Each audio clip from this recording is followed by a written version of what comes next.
Atensyon! Paolo Avellino agad nag-react sa action ni Jack Roberto kay Kim Chiu. Paolo Avellino hindi napigilan ang reaksyon sa ginawa ni Jack Roberto kay Kim Chiu.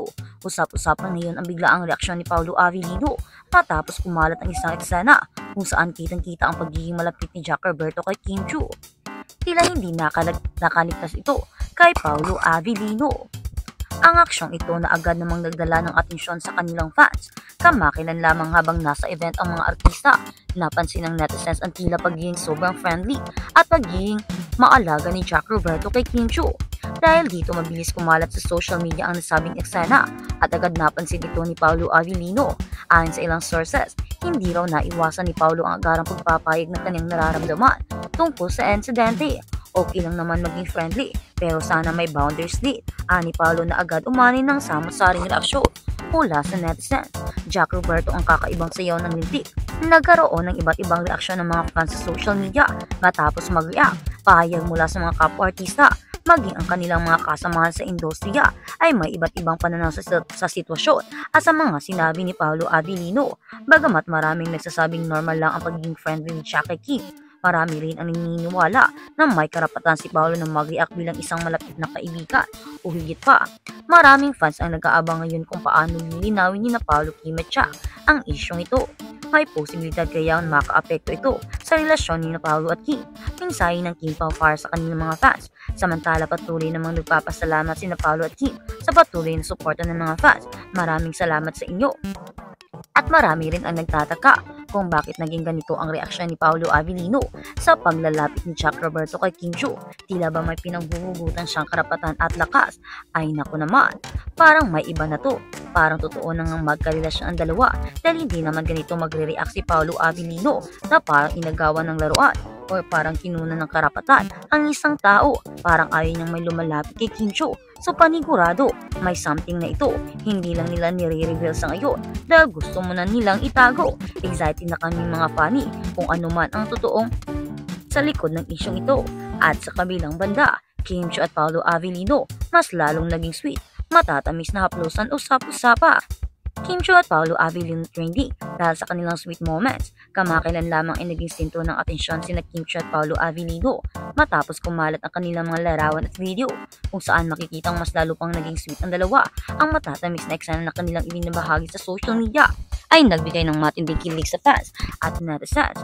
Matatamis na haplosan at lambingan. Nag-viral ang mga eksena mula sa biyahe ni na Kim Chiu at Paolo Avellino patungong Los Angeles para sa MIFF kung inyong natatandaan, kung saan makikita napaka-komportable nila sa isa't isa. Talang video ang nagpapakita ng kanilang matatamis na haplusan at lambingan na lalong nagpa-excite sa kanilang fans. Hindi namin maiwasang mapansin ang sweetness ng Kim Pao. Ang sarap nilang panuorin, sabi ng isang fan.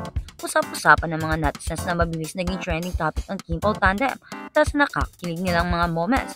Bagamat wala pang kompormasyon mula sa kanila tungkol sa tunay na estado ng kanilang relasyon, pareho silang nagpapahayag ng appreciation support ng kanilang mga fans.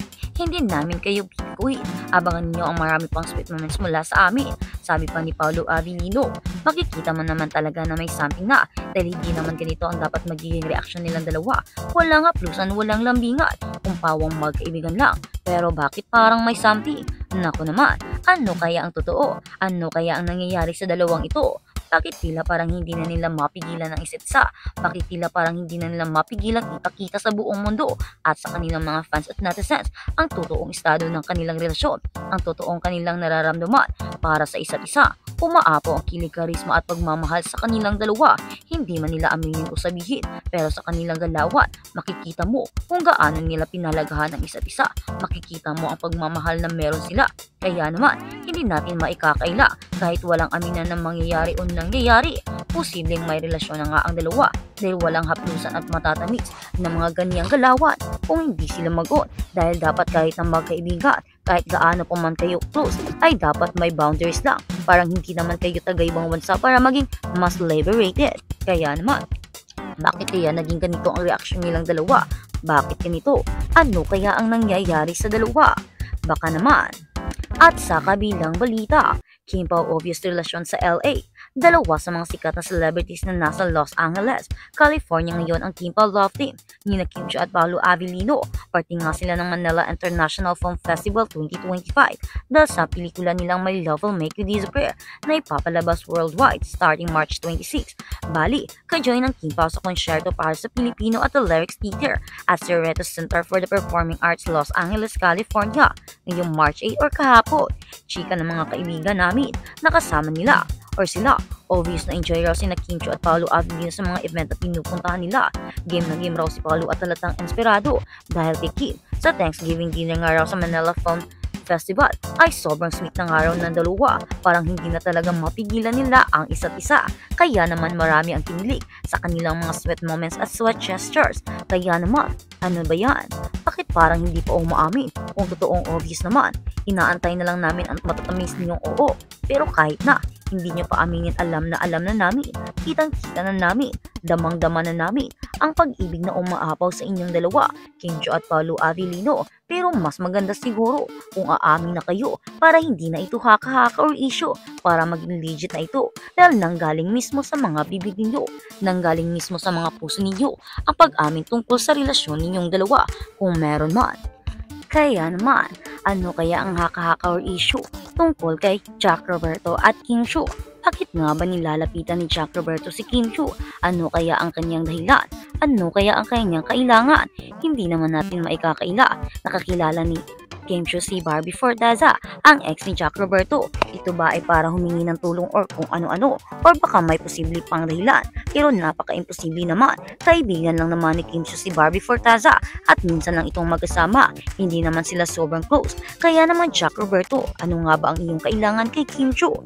At habang busy tayo sa mga issue tungkol kay Kim Chiu at Jack Roberto, parang nakaligtaan naman natin ang best friend ni Kim Chiu na si Bella Padilla na kung saan noong sa tawag ng tanghalan ay humingi ng pabor kay Jack Roberto.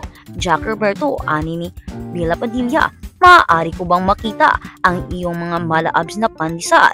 Kaya naman, marami ang tumawa at natutuwa sa mga pasabog ni Bella Padilla.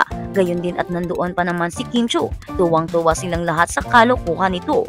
At ika nga isinundan pa ito ni Kim Chiu na baka rin naman siguro ay narinig din ito ni Jack Roberto at parang tinanggap na rin niya ang mga isyong ganito or baka nga ay nagpe-feeling close lang yung tao kay Kim Chiu kasi nga ay ginagawa nila ng biro si Jack Roberto.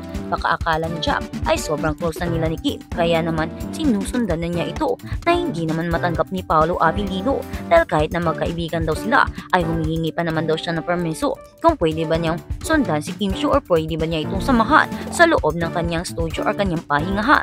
Kaya naman, hindi makikita ni Paolo Avellino kung bakit ganoon ang gestures ni Jack Roberto. Siguro may silos siyang nararamdaman pero mas gusto rin naman niyang protektahan si Kim Chiu dahil mahal niya ang kanyang kaibigan. Or bilang kaibigan nga ba? Kasi parang iba na ang aming nakikita, parang iba na ang aming nadadama. Kaya naman, umamin na kayo, ang tagal niyo nang naglilihim. Naku naman, pagod na kami sa pag-aantay. Sasabog na kami sa sobrang exciting